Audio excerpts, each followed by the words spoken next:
오늘 함께 나누실 말씀을 이 시간 우리 함께 일어서서 읽도록 하겠습니다. 요한계시록 2장 8절부터 11절까지 말씀입니다. 요한계시록 2장 8절부터 11절까지 한 절씩 교독해서 읽고 마지막 절은 합독하겠습니다. 서머나 교회의 사자에게 편지하라. 처음이시며 마지막이요 죽었다가 살아나신 이가 이르시되 내가 내 환난과 궁핍을 알거니와 실상은 내가 부요한 자니라. 자칭 유대인이라 하는 자들의 비방도 알거니와 실상은 유대인이 아니요 사단의 회당이라. 너희는 장차 받을 고난을 두려워하지 말라. 볼지어다 마귀가 장차 너희 가운데서 몇 사람을 옥에 던져 시험을 받게 하리니 너희가 10일 동안 환난을 받으리라. 내가 죽도록 충성하라. 그리하면 내가 생명의 관을 내게 주리라. 귀 있는 자는 성령이 교회들에게 하시는 말씀을 들을지어다. 이기는 자는 둘째 사망의 해를 받지 아니하리라. 아멘. 자리에 앉아주시기 바랍니다. May be seated. 네, 최근 교회 소식을 이렇게 보면요, 참 안타까운 소식들이 많이 들리고 있습니다. 한국 같은 경우는 이제 목회자들이 많이 줄어들어서요, 교회에 함께 사역할 목회자 찾기가 쉽지 않다고 합니다. 신학교의 숫자도 줄어들고 있고 또 신학생이 적다 보니까 자연스럽게 교회에서 사역하게 될 사역자들의 숫자가 줄어가고 있는 것이죠. 제가 아는 후배 목회자들 중에서도요, 목회 생활을 하다가 너무나 교회 형편이 어렵고 또 시대적 상황 이런 여러 가지 요인으로 인해서 목회를 내려놓고 그냥 일반 성도와 같이 이렇게 지내는 친구들이 있습니다. 참 이런 소식을 이렇게 들으면 참 너무나 마음이 무겁습니다. 함께 열심히 사역해야 될 친구들인데 사역을 내려놓고 있고 또 함께 신앙생활을 잘 해야 될 성도님들인데 교회를 떠나서 그냥 교회와 상관없이 하나님과 상관없이 삶을 살아가는 이런 모습들을 볼 때 정말 오늘날 현실을 보면 신앙생활하는 게 참 쉽지 않구나라는 생각을 하게 됩니다. 교회는 여전히 많이 있습니다. 하지만 처음 가졌던 믿음을 끝까지 붙잡고 신실하게 서 있는 교회들의 숫자가 점점 줄어가고 있는 것이 현실입니다. 한국의 많은 대형교회들, 미국도 그렇습니다. 대형교회 목회자들이 신실하지 못하고 넘어지는 경우가 참 많이 있습니다. 왜 그렇겠습니까? 대형교회 목회자들은요, 악한 사단의 집중 공격 대상자들입니다. 그렇기 때문에 날마다 끊임없는 사단의 공격으로 인해서 넘어질 수 있어요. 그래서 우리 성도들이 항상 힘써 기도해야 되고요, 우리 교회들이 온전히 세워질 수 있도록 우리가 함께 합심해서 하나님께 서야 하는 것입니다. 근데 이러한 일들이 오늘에만 일어나고 있었느냐? 그렇지 않습니다. 오히려 지금보다 더 힘들고 어려운 신앙생활의 여건과 환경이 초대교회에 나타나고 있습니다. 초대교회 성도들은요, 믿음을 지키고자 사회적 불이익을 많이 당했습니다. 핍박도 당했고 생명의 위협도 당했습니다. 심지어 감옥에 갇히기도 했습니다. 그럼에도 불구하고 초대교회 교회 성도들은 끝까지 주님을 향한 그 믿음을 붙잡고 끝까지 그 교회를 지키고 말씀을 붙들고 믿음 안에 신실하게 살아가기 위해서 발버둥쳤던 모습들이 신약 성서를 통해서 저희들에게 전달되어지고 있습니다. 오늘 살펴볼 서머나 교회 역시 마찬가지로 많은 고통과 핍박과 환난이 있었지만 그들이 믿음으로 끝까지 승리함으로써 주님께 칭찬받는 교회가 된 사실을 오늘 말씀을 통해서 저희들은 접하고 있습니다. 서머나 교회는요, 7교회 중에 요한계시록에서 주님이 말씀하셨던 7개 교회 중에 유일하게 칭찬을 받았던 2교회 중에 하나입니다. 책망이 없었고요, 칭찬만 받았습니다.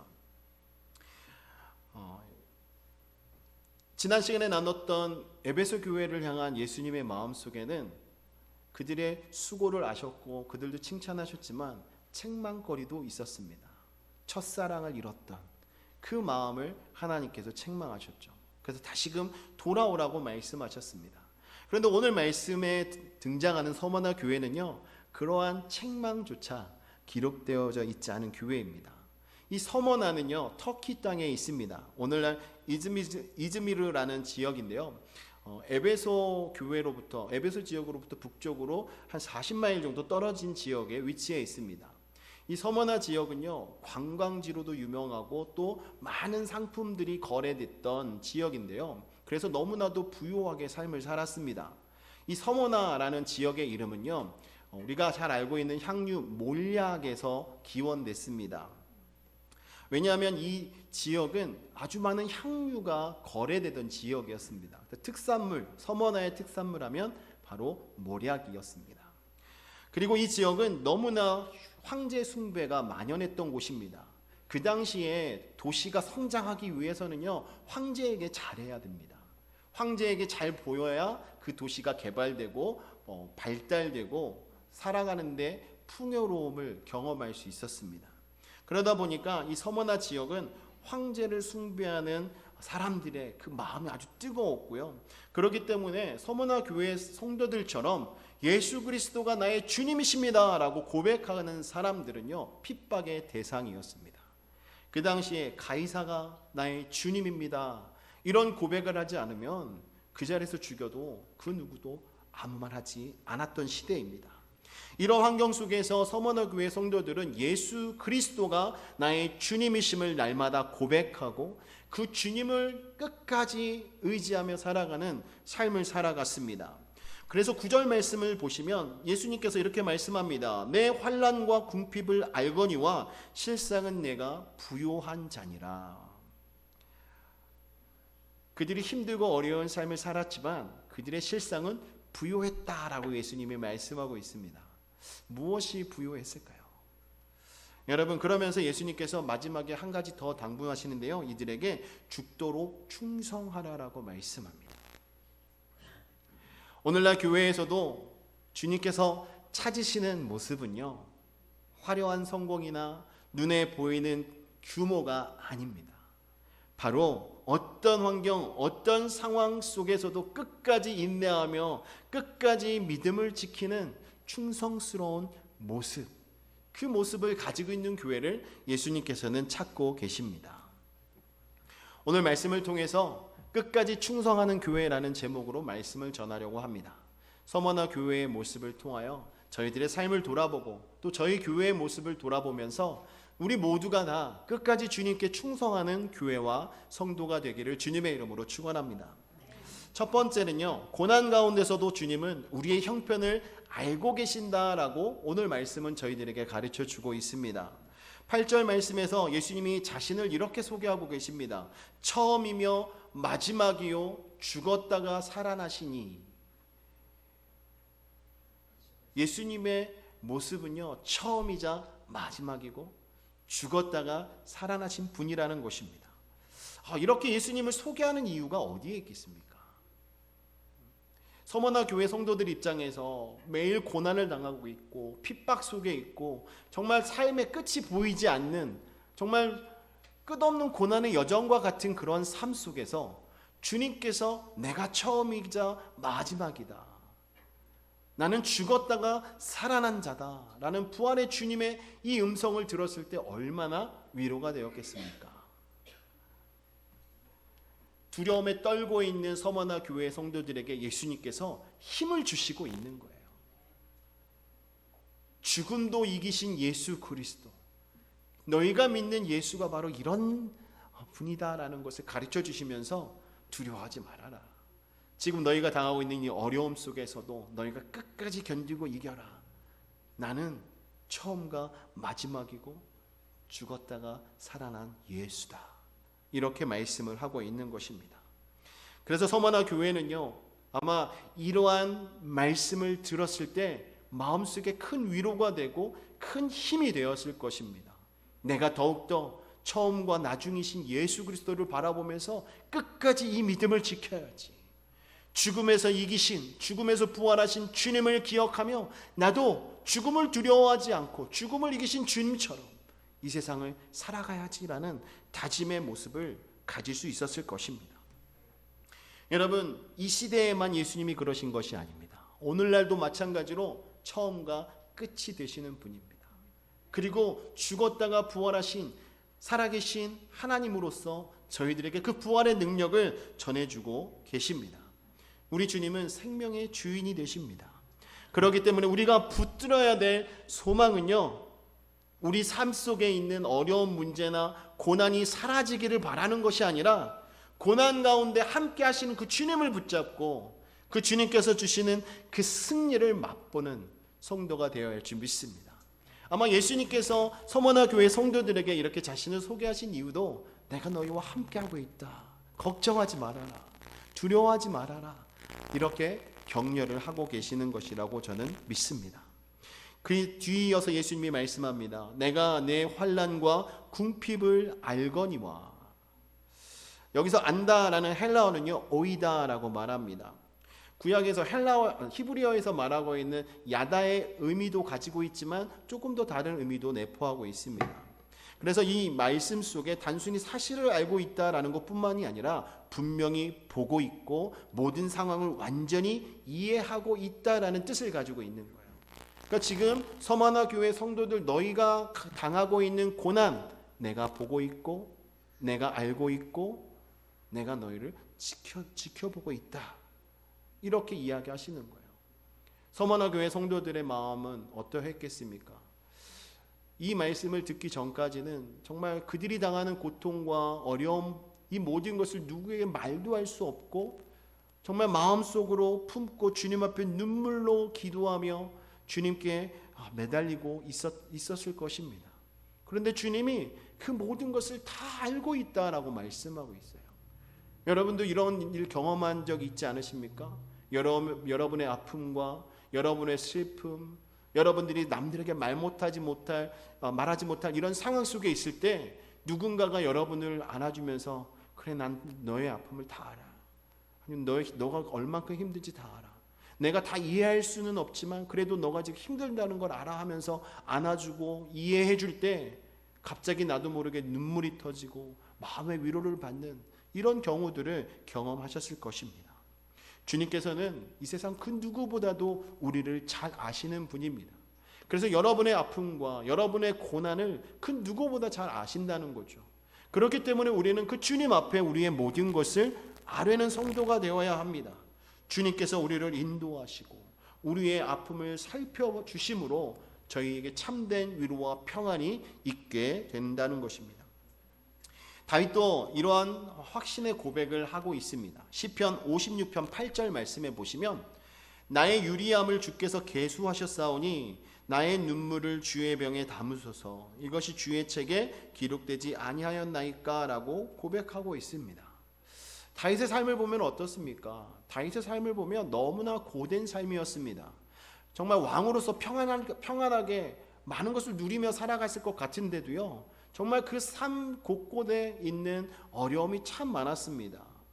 왕이 되기 전에 막내 아들로서의 당했던 고통과 어려움, 또 왕이 되기 전에 기름 부음 받은 자로서 가졌던 어려움, 왕이 돼서 시기와 질투로 받았던 여러 가지 고뇌와 어려움, 이 모든 것들을 지금 이 고백에서는 하나님께서 다 아십니다라고 말씀하고 있는 거예요. 그래서 자신이 그 어려고 힘들 때마다 주님께 눈물을 흘렸던 이 모든 것들을 주님께서 보시지 않았습니까?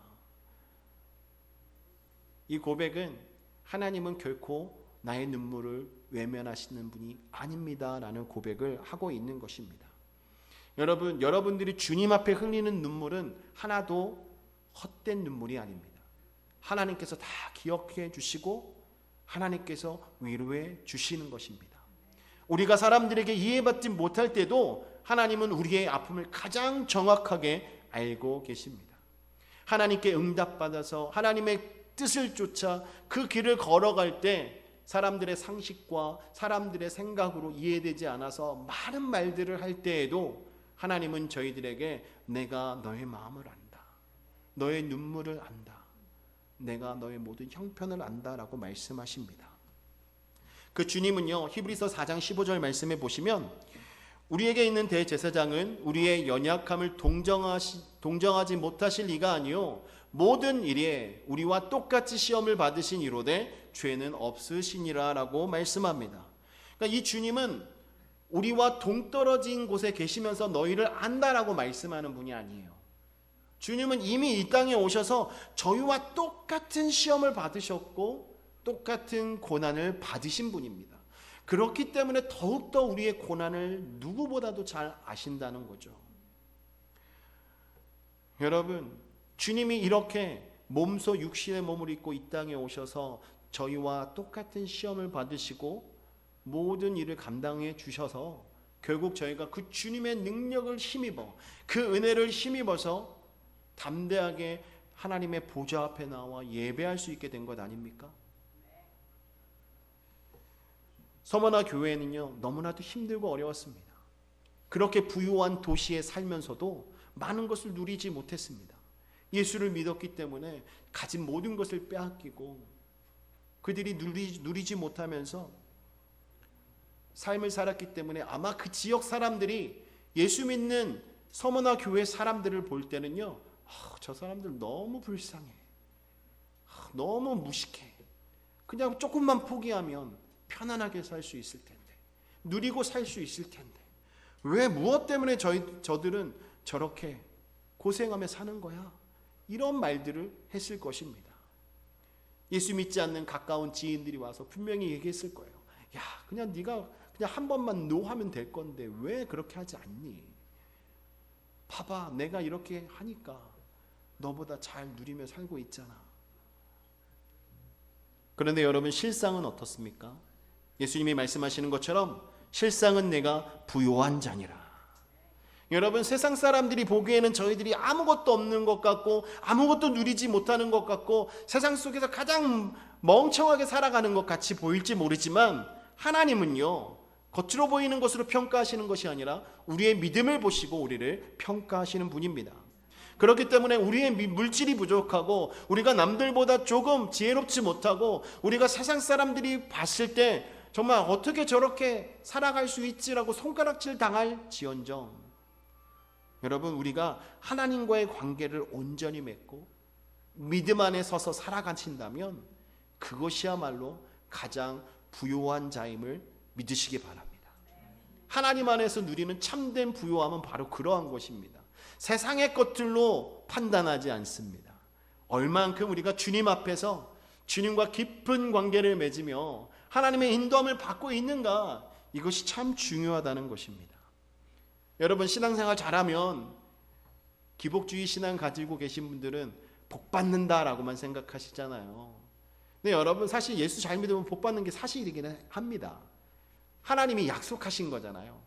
근데 그 복의 기준이 세상과 다른 거예요. 하나님께서 주시는 그 복은요, 영원한 것입니다. 이 땅에서 잠깐 있다 없어질 세상적인 것이 아니라는 것입니다. 그렇기 때문에 우리가 주님 앞에 힘들고 어려운 상황 속에서도 눈물을 흘려가며 하나님 앞에 우리의 믿음을 지키고자 힘썼던 이 모든 것을 주님께서 잊지 않으시고 저희들을 바라보시며 내가 다 한다, 내가 다 한다, 이렇게 말씀해 주시는 거예요. 여러분, 사역의 열매가 보이지 않습니까? 혹시 여러분들이 누군가를 품고 기도하고 있는데 전도가 잘 되지 않고 있습니까? 걱정하지 마세요. 여러분들이 그를 위해서 수고하고 헌신하는 이 모든 것, 하나님의 영광을 위하여 수고하는 모든 것, 하나님이 다 알고 계시는 것입니다. 여러분들이 당하는 이 고난은 여러분들이 하나님 관심 밖에 있다는 증거가 아니라 오히려 하나님과 동행하고 있다는 증거인 줄 믿으시기 바랍니다. 우리는 주님과 함께 할 때 기뻐할 수 있고 주님과 함께 할 때 주님의 인도하심 속에서 평강을 누릴 수 있습니다. 우리의 고난, 우리의 어려움, 이 모든 것들을 세상적인 기준으로 판단해서 낙심하고 자꾸 주저앉지 마시고요, 주님께서 오늘 말씀하시는 것처럼 실상은 내가 부요한 자다라는 이 음성을 들으시고, 그렇지, 내가 믿음으로 주 앞에 서 있으면 이것이야말로 정말 내가 부요한 삶을 살아가는 것이다 라고 선포하는 저와 여러분 되시기를 주님의 이름으로 축원합니다. 더욱더 주님을 신뢰하십시오. 우리의 환경보다, 우리가 가지고 있는 그 모든 것을 내 자신보다 더 깊이 잘 아시는 그 주님을 믿고 신뢰하심으로 주님께서 주시는 은혜를 맛보시는 저와 여러분 되기를 주님의 이름으로 축원합니다.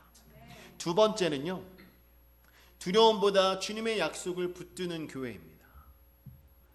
10절 말씀을 보시면 예수님이 이렇게 말씀하고 계세요. 너는 장차 받을 고난을 두려워하지 말라. 여러분, 이 말씀을 들을 때 위로가 되시죠? 그런데요, 한편으로는 이런 생각이 들지 않습니까? 지금도 고난스러운데, 지금도 고난 가운데 있는데 장차 받을 고난을 말씀하고 있어요. 그 말씀은 지금보다 그 다음에 고난이 지금보다 더 힘들 수 있다라는 말씀 아닙니까? 고난이 지금 끝나지 않고 또 고난이 있다는 말씀 아니겠습니까?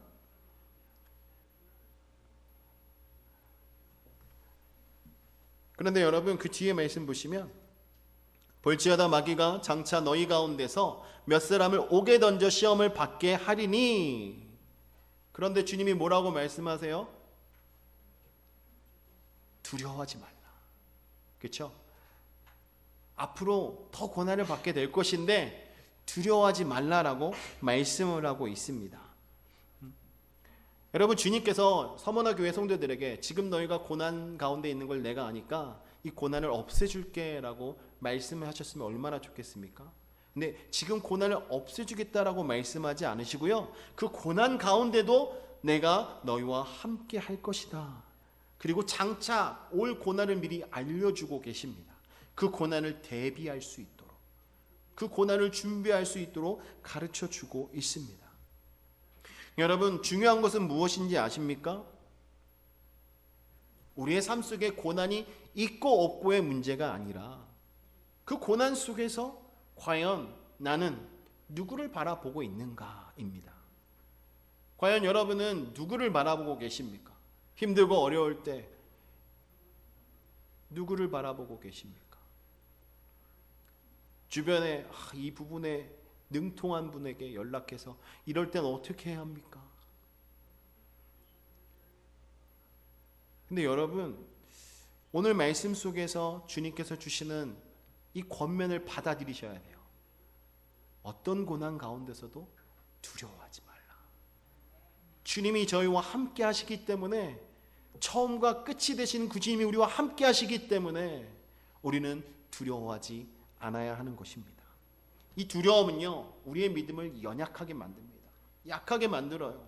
미래를 불안하게 만들고 하나님보다 문제를 더 크게 보이게 만듭니다. 사실 지나고 보면 그렇게 크고 어려운 문제가 아니었는데 그 고난 중에 있을 때는 얼마나 그 고난이 크게 보이는지, 내 마음속에 두려움이 있으면 그렇게 보이는 거예요. 근데 여러분 마음속에 두려움이 없고 믿음으로 담대하게 그 고난을 맞서게 되면요, 어떤 어려움도 여러분을 넘어뜨리지 못합니다. 어떤 계략도 여러분들을 넘어뜨리지 못해요. 어떤 미혹의 말이 와도 여러분들을 넘어뜨리지 못합니다. 이스라엘 백성들이 가나안 땅을 앞두고 있을 때에도요, 그들의 믿음이 연약해졌던 이유는요, 바로 두려움이었습니다. 정탐꾼들이 그 모든 땅을 보고 와서 보고할 때 이야기했던 내용을 듣고요, 그들의 마음속에 두려움이 엄습해 왔습니다. 자신들보다 덩치가 크고 그들은 다 무장이 되어 있고 우리가 어떻게 그들을 정복할 수 있을까, 이런 마음이 더 앞서게 되었던 것입니다. 그래서 하나님께서는요, 그들에게 말씀하셨죠. 여호수아 1장 9절 말씀에 강하고 담대하라, 두려워하지 말며 놀라지 말라, 내가 어디로 가든지 내 하나님 여호와가 너와 함께 하시느니라. 아멘. 여러분, 가나안 땅에 들어갈 성도들에게, 백성들에게 하나님은 이렇게 약속의 말씀을 주셨습니다. 여호수아뿐만 아니라 이스라엘 백성 모든 자들에게 너희들이 어디를 가든지 내가 너와 함께 할 것이다 라는 약속을 주셨습니다. 여러분, 이 약속을 붙드시는 성도님들 되시기를 주님의 이름으로 축원합니다. 여러분들이 어디에 있든지 하나님은 여러분과 함께 하십니다. 믿으십니까? 하나님께서 주시는 담대함은 문제가 사라졌기 때문에 생기는 것이 아닙니다. 문제가 있어도 언제나 하나님이 나와 함께 하신다는 이 약속이 나에게 있기 때문에 우리가 흔들리지 않을 수 있는 거예요. 10절 말씀을 보면요, 그 다음 내용을 보시면 예수님은 고난보다 먼저 약속을 주고 계십니다. 너희가 10일 동안 환난을 받으리라. 여기서 10일은 문자적인 기간이라기보다도요, 하나님께서 고난의 기간을 제한하고 계시다라는 의미로 우리가 볼 수 있습니다. 그러니까 모든 일들이 하나님 계획 가운데, 하나님의 컨트롤 속에 있다라는 거예요. 하나님의 통치 가운데 있다는 것입니다. 그렇기 때문에 우리가 감당할 수 없는 고난 가운데 하나님은 그냥 버려두시지 않고요, 하나님의 뜻 가운데 언제나 우리를 다스리고 인도하시는 분임을 우리는 생각해 볼 수 있습니다. 고린도후서 4장 8절 9절 말씀에 보면 사도 바울도 고난 가운데 함께 하셨던, 역사하셨던 신실하신 하나님을 고백하고 있습니다. 함께 읽겠습니다. 우리가 사방으로 우겨쌈을 당하여도 쌓이지 아니하며 답답한 일을 당하여도 낙심하지 아니하며 박해를 받아도 버림받지 아니하며 거꾸로 뜨임을 당하여도 망하지 아니하고. 아멘. 여러분, 여기에서 보면 제가 빨간 글씨로 표시한 곳을 보면 힘들고 어려운 문제들이지 않습니까? 고난입니다. 박해를 받고 거꾸로 뜨임을 당하고 사방으로 우겨쌈을 당하고 답답한 일이 있는 이러한 상황 속에 있었지만 그는 낙심하지 않았고 넘어지지 않았고 망하지 않았다라고 선포하고 있는 이유는요, 바로 하나님이 자신을 붙드시기 때문이다. 이 말씀 뒤에 나오는 말씀 보면요, 하나님이 나의 능력이시다라고 말씀합니다. 하나님이 여러분의 능력임을 믿으십니까? 하나님이 여러분의 능력임을 믿으십니까? 그 능력의 하나님을 선포하며 살아가시기를 주님의 이름으로 축원합니다. 믿음은 고난을 부정하는 것이 아니라 이 능력의 하나님을 바라보고 그 하나님이 나와 함께 하심을 믿으며 나아가는 것입니다. 그래서 마지막 부분은 10절 마지막 부분에 예수님은 내가 죽도록 충성하라라고 말씀하고 있는 거예요. 여기서 말하고 있는 충성은 꼭 우리가 어떤 일을 이루어야 하는 것처럼 느껴지는데요, 어떤 업적을 이루라는 말이 아닙니다. 여기서 말하는 충성은 끝까지 신실하게 서 있으라, 믿음으로 서 있으라는 거예요. faithfulness. 여러분, 신실한 믿음을 가지고 끝까지 버티는 것이 하나님의 기쁨인 줄을 믿으시기 바랍니다. 신앙의 여정에는 순간적인 열심보다 끝까지 주님을 붙드는 인내가 필요합니다. 그래서 신앙생활하는 것을 경주로 표현하고 있지 않습니까? 사도 바울이 표대를 향하여 달려간다. 여러분, 달려가고 있으면 어디까지 달려가야 합니까? 표대가 있는 곳까지 달려가야 합니다. 그런데 신앙생활 하다 보면요, 표대를 같이 바라보고 달려가고 있는데 갑자기 어느 순간 보면 옆에 있던 분이 안 보여요. 왜 그렇습니까? 우리가 끝까지 인내하지 못하기 때문에 그런 거예요. 달리다 보면 얼마나 숨이 찹니까? 얼마나 갈증이 납니까? 근데 그것을 참지 못하고 물이 있는 곳으로 달려가는 거예요. 그리고 숨을 고를 수 있는 곳에 주저앉게 되는 것입니다. 그러나 여러분, 끝까지 인내하고 그 길을 달려가는 자만이 하나님이 보시기에 끝까지 충성한 자라는 것입니다. 우리에게 필요한 것은 정말 내가 교회에서 무언가를 많이 했고 무엇을 이루었고 또 어떤 분들 말씀처럼 교회를 개척을 몇 번을 했고 교회 건축을 몇 번을 했고 이런 것이 중요한 것이 아니라 여러분의 믿음을 얼마나 주님 앞에서 신실하게 지켰는가, 이것이 중요하다는 것입니다. 아무리 교회를 세우고 교회에서 장로 직분을 받았어도요, 세상적인 삶이 정리되지 않은 세상 사람과 같은 삶을 살아가고 있다면 하나님이 그 모습을 보고 충성된 종이라고 부르시지 않습니다. 여러분의 믿음을 지키셔야 돼요. 교회 건축을 못해도, 내가 장로 직분을 받지 못해도, 내가 교회 개척에 동참을 하지 못해도 하나님께서 나에게 주신 이 말씀을 붙잡고 끝까지 두려워하지 않고 믿음을 신실하게 지키고자 인내하는 이 모습, 이 마음, 이 결단, 이것을 가지고 살아가는 자가 주님께서 기뻐하시는 자가 됨을 믿으시기 바랍니다. 끝까지 충성하는 삶은 우리의 의지나 우리의 힘에서 시작되는 것이 아닙니다. 우리와 함께 하시겠다는 주님의 이 약속을 붙들 때 가능하게 되는 거예요. 여러분도 주님 앞에 섰을 때 착하고 충성된 종아라는 주님의 음성을 듣고 싶지 않으십니까? 그렇다면 주님께서 여러분들에게 약속하신 내가 너와 함께 하겠다, 두려워하지 말아라라는 이 음성을 붙잡고 오늘도 끝까지 인내하시는 저와 여러분 되시기를 주님의 이름으로 축원합니다. 그래서 두려움보다 주님의 약속을 붙잡고 끝까지 믿음을 지키며 우리가 함께 믿음의 공동체를 이루어 가기를 주님의 이름으로 부탁드리고 축원합니다. 마지막으로 오늘 말씀은요, 끝까지 충성하는 자에게는 영원한 승리가 있음을 가르쳐주고 있습니다. 10절 마지막 부분에 예수님이 말씀합니다. 그리하면 내가 생명의 관을 내게 주리라 라고 말씀합니다. 생명의 관, 얼마나 좋습니까? 운동선수들이 요즘에 우승을 하면 1등을 하면 메달을 주지 않습니까? 금메달을 목에 걸면 참 좋아합니다. 그 메달을 하나를 따기 위해 얼마나 많은 수고를 합니까? 예전에 이 서머나 교회가 있었던 이 시대에는요, 이 서머나 지역에서 운동 경기가 많이 열렸습니다. 그러다 보니까 우승자들에게 월계수로 만든 관을 씌워줬어요. 얼마나 자랑스럽습니까? 그 월계관을 쓰고 다니면 어떤 운동 경기에서 우승한 사람이다라는 것을 보여주는 거예요. 그런데 이 월계관은 시간이 지나면 시들어서 다시 쓰고 다닐 수가 없습니다. 잠깐 우승했을 그 당시만 쓸 수 있는 거예요. 그러니까 그 영광은 그 쓰는 그 당시에는 있을지 모르지만 그것이 다 시들어 버리면 영광은 사라지는 것입니다. 여러분, 세상의 영광이 이래요. 우리가 추구하고 있는 세상의 기쁨, 세상의 영광, 사람들이 알아봐주고 인정해주고 하는 모든 것은요, 이렇게 금방 있다가 없어질 것들입니다. 그런데 주님께서 약속하고 계시는 이 생명의 관은요, 이 세상에 있는 그 어느 것과도 비교할 수 없는 영원한 상급입니다.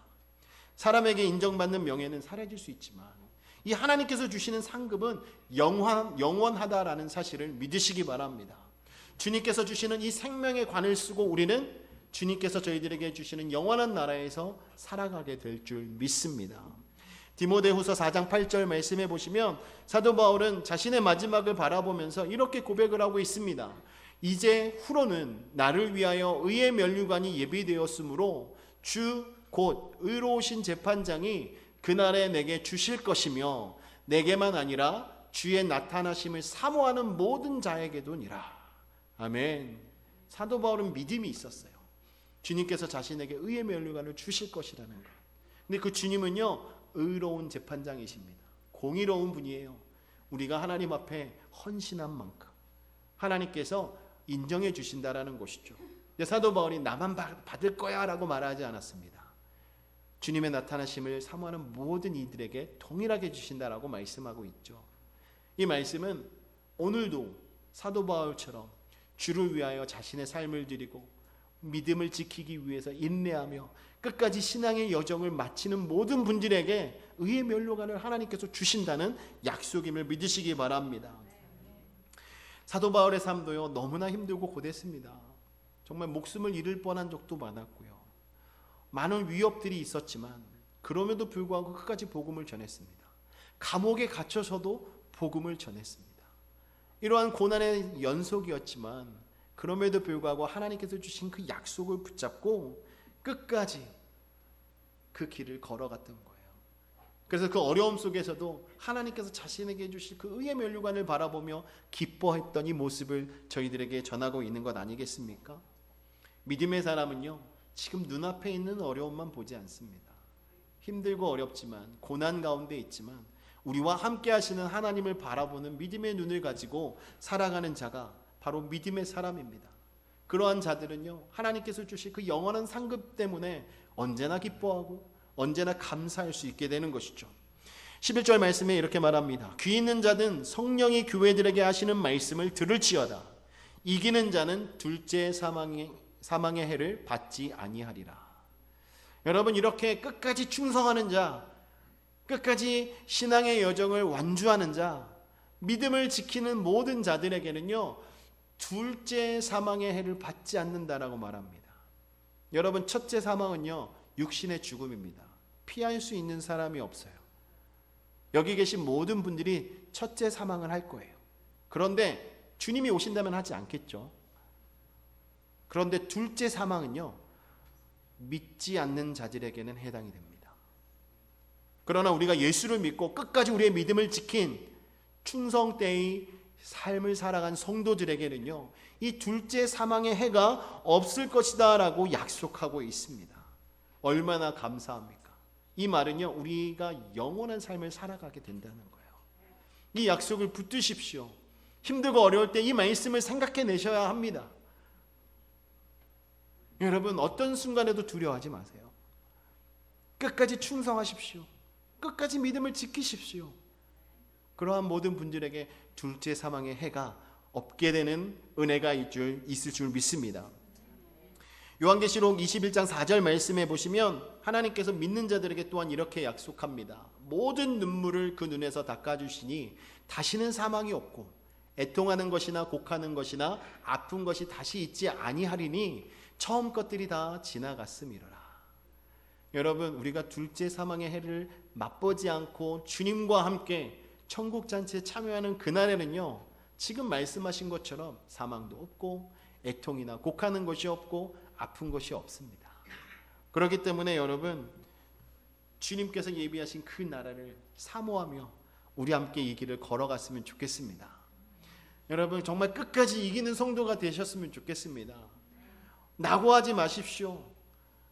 끝까지 주님의 말씀을 붙잡고 믿음으로 승리하는 저와 여러분 되기를 원합니다. 서머나 교회 성도들은 예수를 구주로 영접하고 살아가는 것으로 인해서 생명을 잃을 수도 있었습니다. 그러나 예수님은 그들에게 더 큰 생명을 약속해 주신 거예요. 비록 육신의 생명을 위협받고 죽을 수 있을지 모르지만 너희들에겐 둘째 사망의 해가 없는 하나님의 약속이 있다라는 사실을 알려주시면서 그들을 격려하고 계신 것입니다. 오늘 우리의 충성도 마찬가지입니다. 하나님께 드리는 작은 순종, 아무도 알아주지 않는 헌신이라 할지라도 우리가 주님 앞에 믿음으로 드리는 모든 것 하나님께서 기억하시고 하나님께서는 저희들에게 은혜로 갚아주실 것입니다. 하나님은 기억하시는 분입니다. 결코 잊지 않으십니다. 여러분, 부모님들이 자녀들에게 너희들이 이거 하면 나중에 뭐 사줄게, 아니면 용돈을 줄게, 이렇게 약속을 했었는데 바빠서 잊어버리고 나중에 까마득히 잊어버리는 경우들이 참 많지 않습니까?